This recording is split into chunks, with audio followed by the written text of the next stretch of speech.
बिस्मिल्लाहिर्रहमानिर्रहीम। अस्सलाम वालेकुम। This is doctor Saeed Ali from Med expert.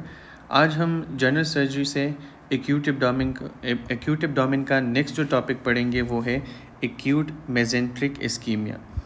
अच्छा, एक्यूट मेजेंट्रिक इस्कीमिया जो है ये काफ़ी इम्पोर्टेंट है NRE1 के हवाले से, क्योंकि इसमें वो आपको पेशेंट के क्लिनिकल फीचर्स जो है वो दे सकते हैं, जिसमें वो आपसे डायग्नोसिस मांग सकते हैं या आपसे इन्वेस्टिगेशन आप चॉइस पूछ सकते हैं, या इसका गोल्ड स्टैंडर्ड इन्वेस्टिगेशन पूछ सकते हैं, या इसकी मैनेजमेंट वो आपसे पूछ सकते हैं। ठीक है।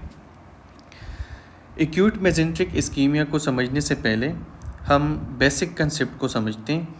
देखिए, हमारे जिस्म के अंदर जितने भी आर्गन्स हैं तो उनकी अपनी एक ब्लड सप्लाई है। ब्लड सप्लाई जो है वो दो तरह की हैं, एक आर्टीरियल ब्लड सप्लाई है, एक वीनस ब्लड सप्लाई।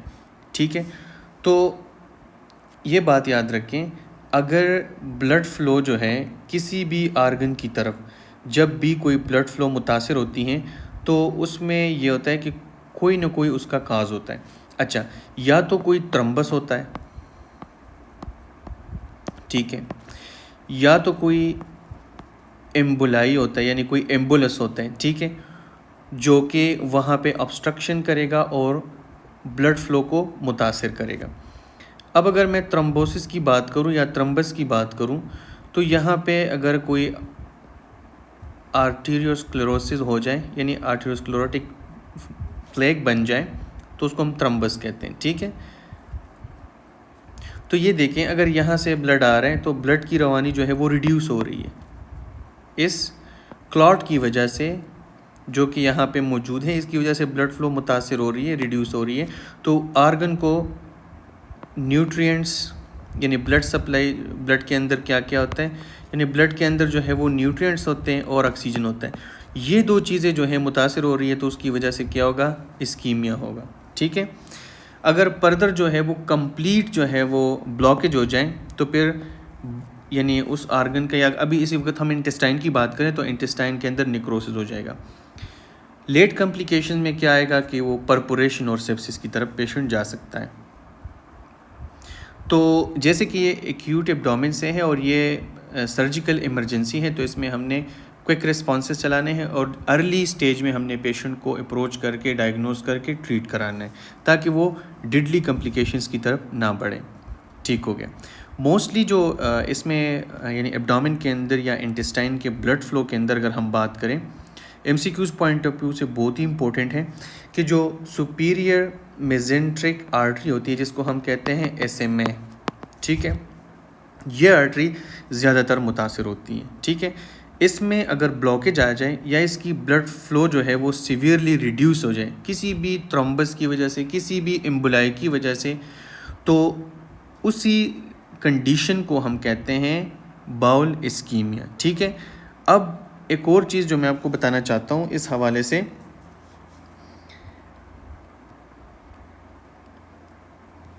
जब भी ये पेशेंट होंगे जो ये जो एक्यूट मेजेंट्रिक इस्कीमिया वाले पेशेंट होंगे, ये ज़्यादातर जो है हमारे पास एल्डरली पेशेंट होते हैं, यानी ओल्ड एज होता है इनका। ठीक है। सिनारियो में ये आएगा, ओल्ड एज होगा।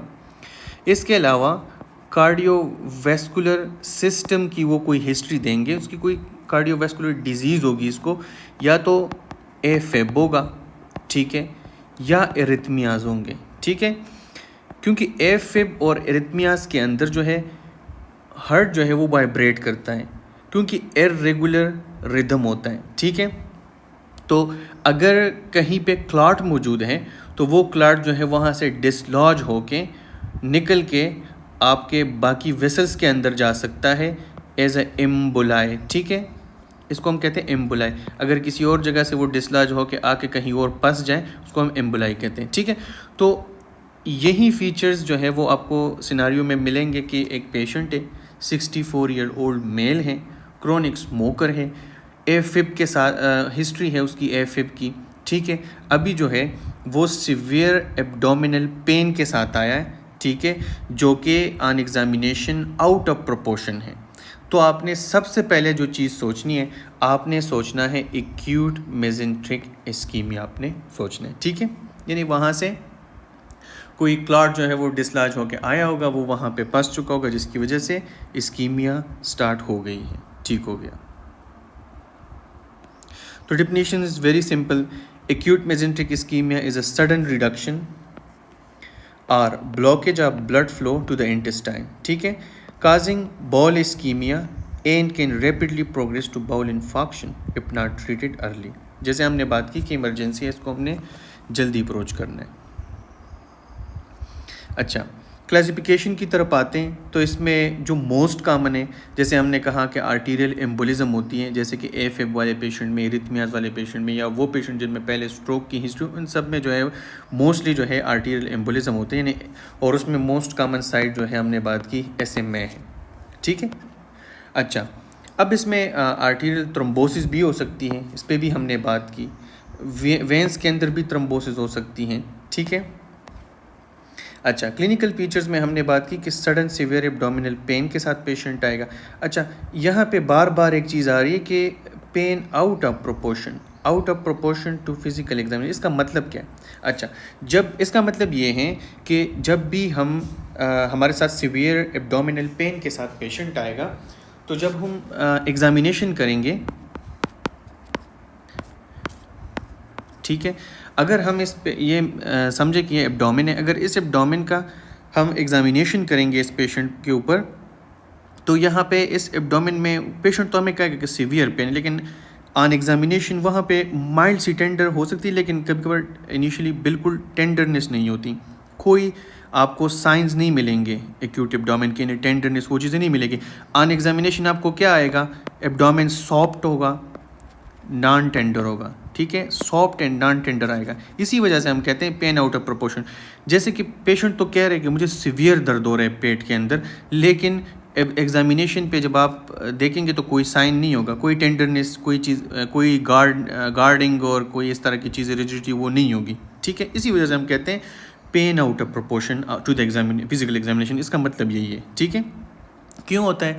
वजह यही है कि अभी तो वहाँ पे इस्कीमिया जो है मतलब डेवलप हो रही है, ब्लड फ्लो ठीक है रिड्यूस हो रही है, लेकिन अभी कोई मतलब अर्ली स्टेज में कोई इन्फ्लेमेशन वगैरह, पेरिटोनाइटिस वगैरह के साइंस नहीं है, तभी जो है कोई इस तरह के टेंडरनेस वगैरह नहीं होगा, ठीक है।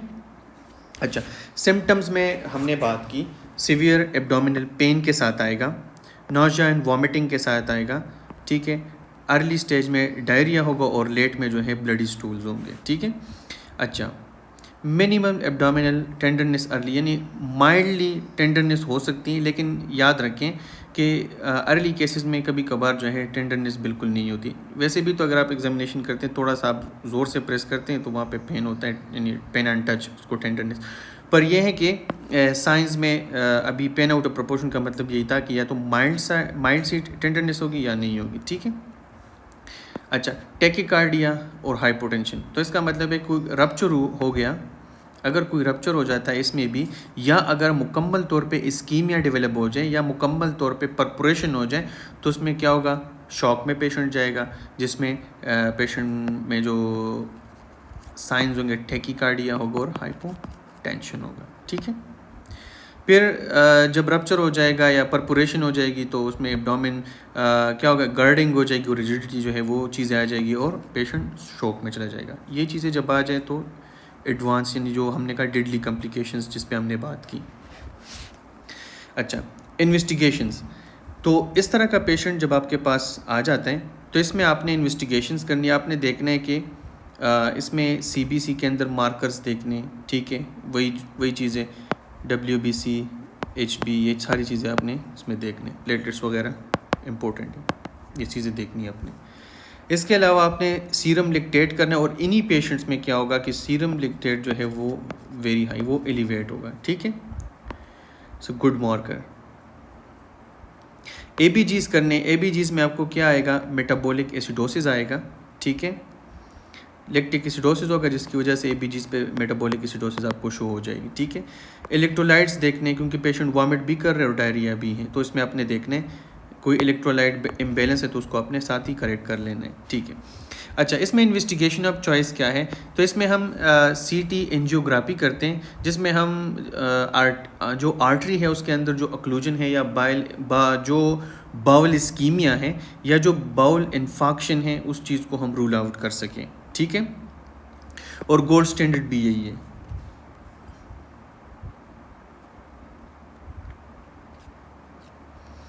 मैनेजमेंट की अगर हम बात करें तो मैनेजमेंट में आपको पता है कि जब भी कोई इमरजेंसी केस होता है, कोई ट्रॉमा होता है, ठीक है, तो उसमें सबसे पहले हम अपना अप्रोच बनाते हैं ABC से, ठीक है। तो वही ABC का आपने देखना है, फ्लूइड देने, ब्रॉड स्पेक्ट्रम एंटीबायोटिक देने अगर परपुरेशन को आप सस्पेक्ट कर रहे हैं।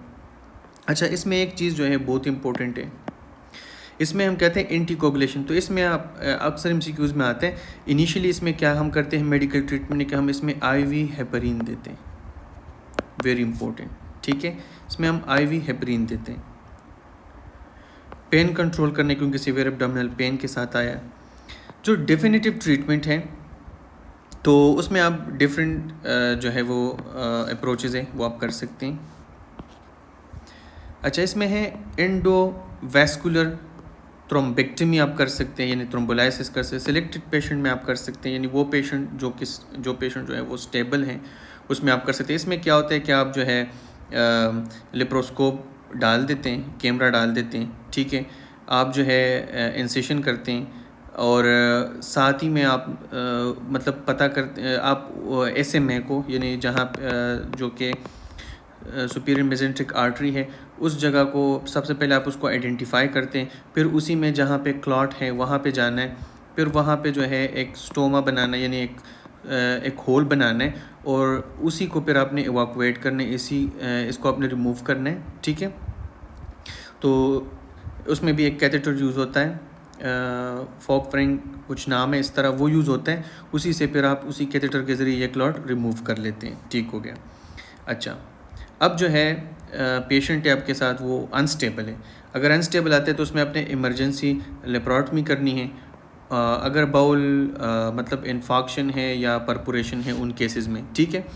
अब आप जब ये प्रोसीजर्स कर रहे होते हैं, सर्जिकल प्रोसीजर्स के अंदर आपने देखना है जहाँ जहाँ पे आपको इंटेस्टाइन के ऐसे पार्ट्स मिलते हैं जहाँ पे ऑलरेडी इन्फाक्शन हो चुकी है, ठीक है, यानी नेक्रोसिस हो चुकी हैं, तो वो नेक्रोटाइजिंग पार्ट जो है, वो जो जगह नेक्रोटाइज या डैमेज हो चुकी हैं ऑलरेडी, आपने उसको रिमूव करना है, ठीक है, रिसेक्शन करना है।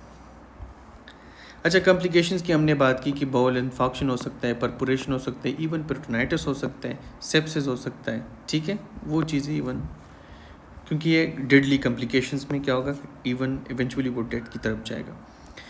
MCQs पॉइंट ऑफ व्यू से ये टेबल बहुत ही इंपॉर्टेंट है। मोस्ट कॉमन जो आर्टरी इन्वॉल्व हैं SMA हैं, मोस्ट कॉमन काज जो है वो आर्टीरियल एम्बोलिज्म है।